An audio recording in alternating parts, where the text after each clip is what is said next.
lebih banyak disebut atau lebih banyak populer pesisir timur Sumatera itu sebagai lalu lintas atau jalur tunggal dari lalu lintas perdagangan di masa lampau. Dalam narasi besar historiografi maritim di Indonesia sendiri memang lebih mengakui pesisir timur Sumatera sebagai jalur maritim masa lampau.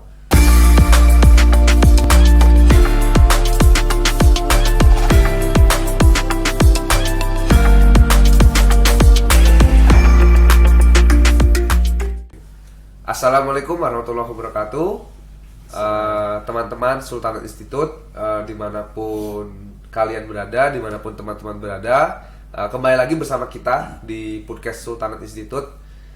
Kali ini kita akan membahas akan banyak membahas terkait dengan historiografi, terutama kawasan pesisir barat Sumatera, karena ini salah satu juga topik yang penting untuk kita ulas. Berkaitan juga dengan kebaruan penelitian dan juga novelty, kebaruan ilmu pengetahuan dalam konteks sejarah maritim khususnya, maupun sejarah global dan juga sejarah negeri kita pada khususnya ini sangat penting gitu. Nah, jadi kenapa pesisir barat Sumatera? Karena kita tahu ya, dalam sejarah Sumatera itu juga salah satu pulau di Nusantara, dan juga kalau misalkan konteks kawasan sekarang ya Asia Tenggara merupakan salah satu pulau yang penting, terutama dalam hal aktivitas pelayaran dan perdagangan. Jadi aktivitas pergerakan manusia, pertukaran barang, perdagangan di masa lampau. Pulau Sumatera itu bukan salah satu malah ya, pintu masuk. Jadi pulau yang merupakan pintu masuk bagi para pelayar yang datang dari arah barat, dari Teluk Persia, dari Laut Merah, untuk masuk ke wilayah Asia Tenggara, bahkan berlayar sampai ke Cina gitu kan. Nah, maka dari itu dalam hal temuan arkeologi maupun dalam catatan-catatan sumber sejarah gitu kan, Sumatera ini banyak disebut, banyak dicatat oleh para pelayar, oleh para ilmuwan geografi, kartografi. Nah, dari mulai masa abad pertengahan sampai kemudian era yang kita kenal dengan kolonialisme Eropa gitu. Betul. Nah, sebenarnya jadi mungkin kita akan meninjau dulu seperti apa sih sebenarnya di masa lampau itu penyebutan Pulau Sumatera itu oleh para pelayar mancanegara gitu. Para pelayar asing itu ketika berlayar sampai ke Pulau Sumatera, khususnya ya umumnya ke kawasan Nusantara atau Asia Tenggara.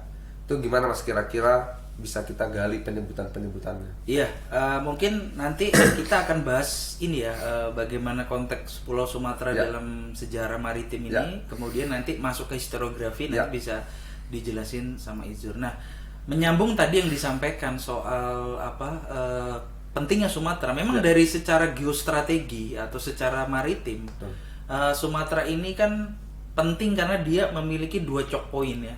Jadi ada Selat Malaka dan ada Selat Sunda. Nah, dua selat ini kemudian yang mengkoneksikan Samudra Hindia dengan Samudra Pasifik. Maka ada dua jalur laut melalui Selat Malaka yang nanti dia thriving, yang nanti dia akan berkembang pesat di abad 14-an sampai selanjutnya. Kemudian Selat Sunda itu juga berkembang di masa-masa awal sebelumnya. Maka nanti kita bisa tahu pelabuhan penting yang terkenal di dunia seperti Banten atau Bantam, kemudian Cirebon ya kan? Dan lain-lain. Itu kan karena satu arus jalur melalui dua choke point tadi Selat Malaka, kemudian Selat Sunda. Nah, kenapa kemudian secara geostrategi ini penting? Memang dari sisi pelayaran tadi ada dua selat. Kemudian dalam sejarah global yang kemarin kita bahas terkait dengan transoceanic maritime trade atau long distance trade, perdagangan jarak jauh, itu Sumatera ini menghubungkan antara benua Afrika, benua Asia Barat ya khususnya, dan Timur Tengah, dan Eropa dengan Asia Timur atau Cina atau kemarin kita sebut Alsin Ya. dan juga Silla, Ya. Korea dan Jepang. Dan kawasan kepulauan Asia Tenggara itu termasuk di dalamnya ya. maksudnya? Betul. Nah, itu disebut sebagai di masa lampau ada beberapa penyebutan, ada Ya. Al-Hind, kawasan Al-Hind. Ya. Ada yang disebut Bilad Al-Jawi ya, negeri kepulauan Melayu yang berbahasa Jawi ini. Kemudian juga disebut negeri di bawah angin Ya. atau the land below the wind ya. Nah, terkait Sumatera sebenarnya pernah disebut dalam satu manuskrip yang ditulis Tufatun Nazur oleh Ibnu Battuta. Ya. Kemarin kita bahas terkait dengan Pasai ya, Pasai. yaitu penyebutan Madinatus Sumutrah Ya.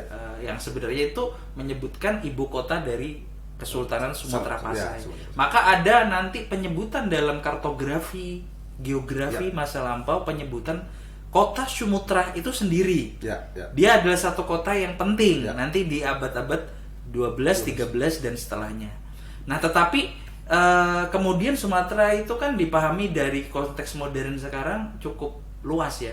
Sebenarnya kita pernah menulis satu paper ya tentang Sumatera Port Cities, kota-kota pelabuhan di Sumatera pada abad pertengahan. Kita merujuk pada sumber-sumber berita Arab Ya.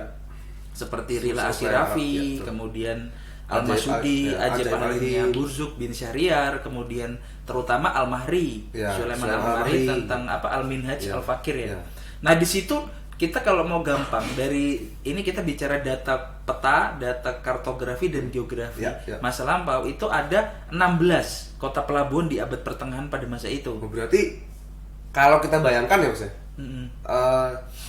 berapa ratus ribu tahun lah, mungkin 1000-an tahun yang lalu. Betul, mungkin ya. 1000 tahun lalu. Tahun lalu sudah banyak titik-titik lokasi kota pelabuhan Iya. yang ramai gitu ya, sebagai betul. lalu lintas perdagangan di Sumatera gitu. Iya, benar. Kalau merujuk ke catatan berita Arab tadi, ada sejumlah Ada 16. 16. Kalau kita telusur pada satu catatan dari pelaut muslim dan geografer muslim Ya. abad 9 sampai abad 15. 15, ya. Yang paling awal nanti ada Asyirafi Al-Masudi, kemudian yang paling akhir Al-Mahri Al-Mahri, ya. Al-Minhaj Benar. Al-Fakir. Nah, Betul. di situ disebutkan ada penyebutan pesisir timur, East Coast, Ya. pesisir timur yang nanti meliputi Lamri, Lamri. kemudian Pedir, yang sekarang ada di Aceh, Ya. Lamri, Pedir, ada Sumutra, ada Palembang, Palembang. ada Aru, Ya. ada Medan dan kayaknya Rokan ya kalau nggak Ya, salah ada ya, Rokan. Nah, selain tadi setelah kita sebut di pesisir timur ya, ada pesisir barat mulai dari Singkil yang disebut oleh Al-Mahri, kemudian Balus. sendiri Balus oleh Ibnu Khordadbeh dalam Al-Masalik wa Mamalik, kemudian yang paling terkenal dan masyhur sebagai penghasil emas Emas. dan juga kafur ya adalah Fansur, yang itu juga disebut bahkan secara khusus oleh kalau tidak salah Al-Mahri dengan Al-Masudi, dia adalah daerah yang banyak terjadi meteor ya. Ya. Meteor, thunderstorm atau petir, meteor, dan juga dia juga pemakan, menjadikan kelapa itu sebagai makanan utama pokok. Nah, Ya, itu yang di Fansur itu disebut yang disebut oleh Asirafi dan Asirafi, juga ya. Burzuk ya Mas. Burzuk juga nyebut. Jadi hampir semua geografer itu paling sering menyebut Fansur. Fansur. Maka kita memang sehingga Fansur itu paling banyak disebut dalam catatan Arab. Ya. Makanya ini tentu menjadi pelabuhan yang sangat penting di masa-masa itu, di masa-masa awal abad pertengahan hingga akhir abad pertengahan. Nah, setelah Fansur itu ada yang menarik. Nah, di dalam berita Arab, terutama Al-Minhaj Al-Fakirnya Al-Mahri itu kan menyebut Pariaman. Ini jarang ya, Pariaman ini sangat jarang disebut dalam ilmu pengetahuan kita sebagai satu kota pelabuhan abad pertengahan. Tetapi dalam catatan Arab disebut Pariaman itu terletak di Farkadan 5 Ya. yang itu disebut oleh Al-Mahri. Nah, setelah Pariaman itu ada Minangkabau. Nah, kalau kita cek dengan peta sekarang kemungkinan adalah Padang. Ya. Nah, itu disebut di Farkadan 5. Tetapi ada yang menyebut Farkadan 6. Nah, banyak geografer lebih meyakini itu di Farkadan 5. Karena kalau kita lihat di jaraknya sekarang memang antara Pariaman dengan Padang, Minangkabau itu tidak terlalu jauh. Dia masih dalam satu taraf Farkadan 5.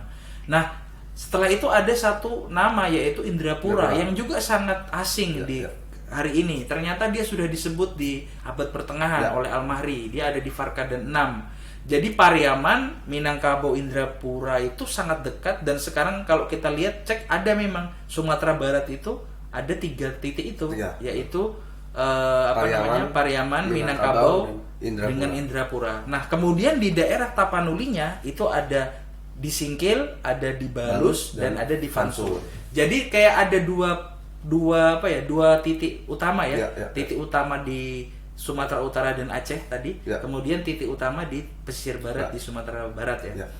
Kalau kita kontekskan dengan sekarang. Nah, yang ini sebenarnya tadi sudah disebut bahwasanya dalam ilmu pengetahuan kita ternyata pesisir barat itu seperti terlupakan. Jalur laut itu semua dicatatnya dari pesisir timur. Nah, ya. itu gimana itu biasanya Ya. harusnya? Nah itu jadi semakin kita menggali ya Mas ya, semakin kita menggali bagaimana Sumatera itu dalam aktivitas pelayaran dan perniagaan maritim global gitu kan, khususnya juga melalui catatan pelayar Arab gitu kan, yang mungkin di dunia ilmu pengetahuan khususnya ya di Indonesia ya Mas ya, khususnya di Indonesia tuh masih jarang kita bahas dan masih jarang kita gunakan sebagai rujukan untuk menulis sejarah atau ya dalam penulisan sejarah gitu ya, dalam historiografi di Indonesia. Sedangkan ketika kita merujuk kepada beberapa buku-buku babon yang disebut dalam sejarah maritim, baik dalam lingkup Indonesia ya, maupun dalam regional atau kawasan Asia Tenggara gitu kan, lebih banyak disebut atau lebih banyak populer pesisir timur Sumatera itu sebagai lalu lintas atau jalur tunggal dari lalu lintas perdagangan di masa lampau. Ya beberapa penulis mungkin kita tahu seperti yang paling masyhur adalah Reid ya, Anthony Reid. Kemudian juga ada sebenarnya ada yang lebih tua dan itu merujuk kepada pesisir barat juga, Geoffroy ya.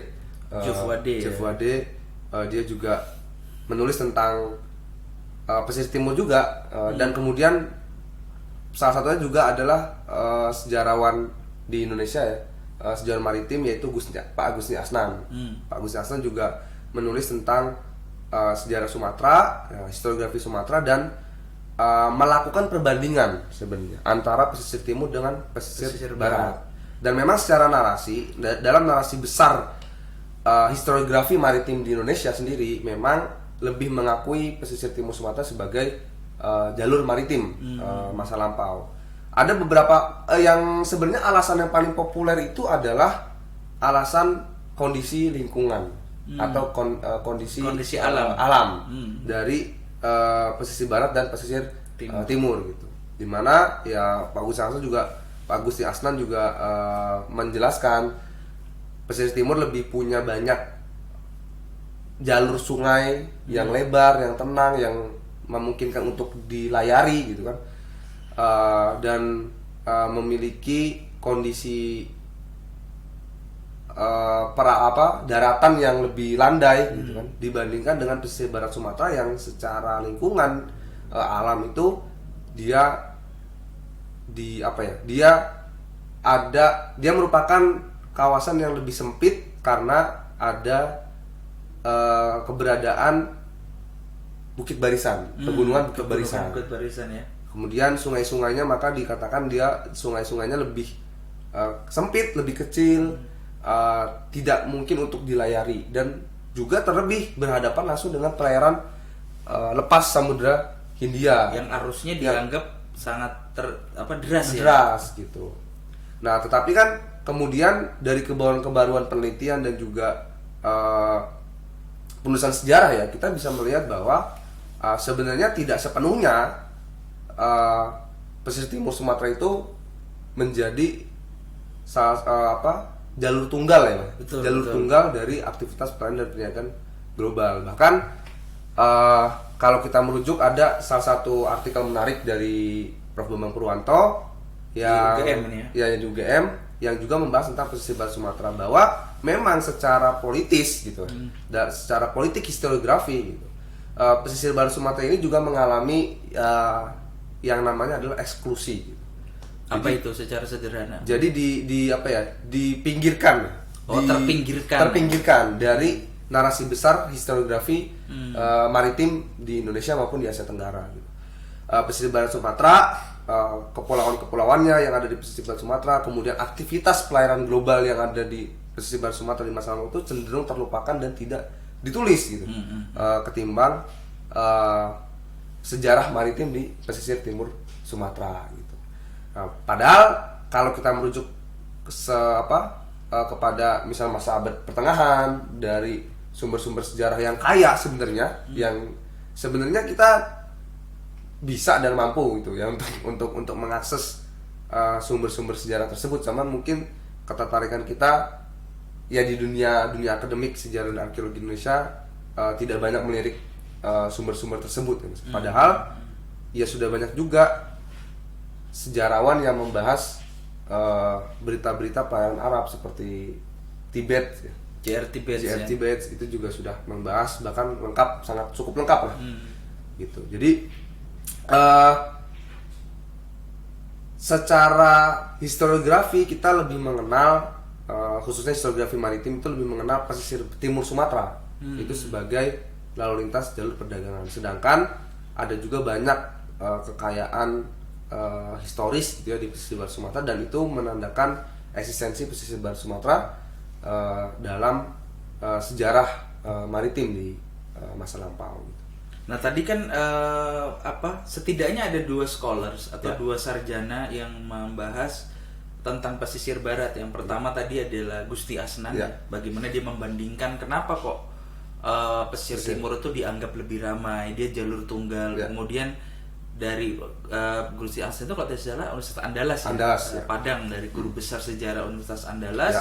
Kemudian guru besar sejarah UGM Prof. Bambang Purwanto itu juga membandingkan, katanya terpinggirkan gitu ya. Nah, kalau kita lihat juga dalam peta-peta pelayaran dalam sejarah maritim itu juga menjadikan pesisir barat itu bukan sebagai jalur titik singgah. Nah, ini kan masalah. Berarti tidak hanya terjadi di kalangan kesarjanaan Indonesia, tetapi dunia akademik di Asia Tenggara, Asia bahkan dunia masih menganggap pesisir barat itu sangat, bahkan tidak ada jalur laut. Kalau kita bisa menafsirkan peta-peta yang dibuat para peneliti itu jalur maritim itu tidak ada di pesisir barat Sumatera. Padahal faktanya kalau kita tadi sudah sebut ya, catatan-catatan sejarah yang berbahasa Arab, geografer yang berbahasa Arab, travelog bahasanya mungkin, Muslim travelog itu sudah menyebut tadi ada Singkil, ada Balus, ada Fansur, ada Pariaman, Minangkabau hingga Indrapura. Nah, tentu ini perlu kita teliti. Kalau kita lihat di bukti arkeologinya, tentu sudah ada penelitian di Barus. Kemudian penelitian di Fansur atau yang kita yakini sebagai situs Bongal sekarang sudah terbukti memang periodisasinya itu sesuai dengan catatan itu gitu. Dan karakteristik yang disebutkan oleh para pelayar dan geografer itu juga ada di sana. Di Pariaman sudah mulai ada temuan, tetapi belum ada penelitian mendalam. Kemudian di Minangkabau kurang tahu seperti apa, sepertinya belum. Bahkan Indrapura nampaknya belum sama sekali terdengar. Padahal sudah tercatat. Maka kenapa kita bahas sekarang pesisir barat dan historiografinya itu ingin mengajak sahabat dan teman-teman semua. Kita harus melakukan pembaruan pembaruan dalam dunia ilmu pengetahuan, khususnya maritim dan sejarah maritim. Pesisir barat itu adalah jalur yang penting. Bahkan juga pada masa itu saya menduga di abad pertengahan awal itu justru pesisir barat tuh yang utama. Nanti baru di abad pertengahan akhir dari abad ke-12 sampai ke 16 itu pesisir timur. Itu ditunjukkan nanti dengan kunjungan Marco Polo, Ibnu Batuta, ekspedisi Cheng Ho di Sumatra tadi, kota Sumatra di Pasai, yang dia thriving, yang dia berkembang pada masa itu. Kemudian Malaka yang berkembang pesat juga nanti. Kemudian ada Palembang kalau kita lihat di abad-abad 9, di abad-abad 10. Dan juga yang terkenal yang dalam catatan Ising yaitu Jambi. Atau yang kita sebut sekarang di daerah mana? Muara apa namanya? Di Candi. Oh ya, candi apa namanya? Kemungkinan di Candi Muara Takus atau di daerah Zabak itu. Ya. Nah, cuma itu juga belum banyak penelitian. Makanya ini penting. Nah, tadi sudah disebutkan ya, Zur, historiografinya kurang, Ya. terpinggirkan. Terus apa lagi nanti dalam konteks Asia Tenggara atau dalam hal lain ini? Ya, tentang kita Mesir Barat? menyambung Mas story sedikit tadi. Ya karena kita lebih banyak cenderung mengenal dari historiografi, ya narasi besar historiografi maritim di Indonesia sekarang, kita jadi seolah terbatasi untuk mungkin punya gairah untuk meneliti lebih jauh ya Mas, tentang pesisir barat Sumatera. Ketika kita mengetahui bahwa tentang pesisir timur Sumatera, seolah semua mata, semua tujuan kita untuk Sorotan sorotan kita itu ya ke pesisir timur Sumatera gitu. Sedangkan ya sampai terbaru dan terkini sekarang kan masih terbilang jarang untuk pembahasan terkait dengan pesisir barat Sumatera. Padahal sebenarnya temuannya sangat kaya dan sumber sejarah pun memadai gitu. Nah, makanya yang menarik adalah bagaimana sebenarnya Mas konteksnya juga, ya kan? Konteksnya ini dalam konteks global historinya juga Mas. Pesisir barat Sumatera ini, signifikansinya dan keterhubungannya dan peran serta apa ya koneksinya secara global itu sebenarnya seperti apa dalam konteks global history. Kalau kita baca dari sisi tadi ya, kajian geografer Muslim tadi menyebut ada 6 port cities atau kota pelabuhan penting di abad pertengahan. Itu menunjukkan 6 titik ini disinggahi kan. Dari atas dia ke Singkil, Balus, kemudian ke Vansur, ke Pariaman, ke Minangkabau, ke Indrapura. Kemudian kalau kita lanjut di masa yang sama, itu kan ada Cirebon ya, temuan Cirebon Siprek, kemudian temuan di Jawa ya, di Jawa, Pesisir Utara Jawa ditemukan. Nah, berarti kemungkinan dari bukti arkeologi dan bukti geografer yang petunjuk Al-Minhaj Al-Fakir ini kan seperti petunjuk navigasi maritim ya. Dia menyebut latitude, garis lintang bujur itu, kemudian farkadannya, kemudian itu menunjukkan memang pelayaran itu dilalui pesisir barat kemungkinan turun. Satu opsi dia turun ke bawah menuju Selat Sunda. Kemudian Selat Sunda dia akan ke daerah Belitung itu ke atas atau dia akan ke daerah Sulawesi timur, lewat jalurnya. Nanti kan terpisah lagi antara laut sekarang itu kita laut Cina Selatan yang di bagian kita itu laut Natuna dan juga Sulawesi. Jalurnya ke atasnya itu kan ada 2. Nah, itu nanti tergantung dia mau melalui mana. Itu juga dibuktikan pesisir utara Jawa itu kan juga punya kota pelabuhan. Jadi kayak seperti dia menyambung. Iya, dan itu juga eksis di abad pertengahan juga ya Mas. Iya. Satu zaman lah. Betul. Berarti kan sebenarnya di Selat Sunda Banten itu pun sebagai jejaring dari rute maritim abad pertengahan juga sebenarnya. Betul. Kemungkinan besar di awal abad pertengahan rute yang digunakan adalah jalur pesisir barat menuju Selat Sunda. Nah, nanti baru di pertengahan akhir di 11-12 selanjutnya dia lebih banyak lewat pesisir timur. Itu juga kita lihat bahwasanya temuan di situs Bongal itu habis di masa abad 11 dan mulai muncul barus di abad 9 sampai ke 13. Kemungkinan dia langsung setelah itu langsung naik ke atas, tidak turun ke bawah lagi. Mungkin langsung naik ke atas melalui Pasai atau dan melalui Malaka, kemudian baru dia ke Cina, ke Kanton ya begitu. Nah, dalam konteks sejarah global tentu ini sangat penting bagaimana ternyata pada masa itu konektivitas terjadi. Kalau dalam bahasa kerennya itu adalah sirkuit perdagangan Samudra Hindia bagian timur ya. Itu kan dalam dunia ilmu pengetahuan sekarang belum diketahui. Bahasanya lebih ya tadi karena penulis-penulis dan peneliti di Indonesia, orang yang meneliti di Indonesia kebanyakan Indonesia orientalis fokus ke pesisir timur. Akhirnya pengetahuan sejarah maritim global itu juga menganggap belum terjadi sirkuit atau kawasan perdagangan jaringan Samudra Hindia bagian timur. Kalau di bagian barat itu kan ada Mozambik, Mozambik, Zimbabwe, ada apa namanya? Pesisir Timur Afrika Madagaskar, itu ya, ada apa namanya? Iya pesisir Timur Afrika Iya, khususnya iya. sampai dengan nanti Yaman, Yaman, Oman ya, pesisir, dan juga Persia, Mesir, Semenanjung Arab, ya. Semenanjung Arab, Red Sea ya. Ya. Red Sea menyambung dengan Afrika Timur. Timur. Nah, ini menjadi penting ternyata memang berarti kalau misalnya pesisir barat itu memang sangat penting pada masa itu, kita perlu melakukan penelitian lanjutan. Betul.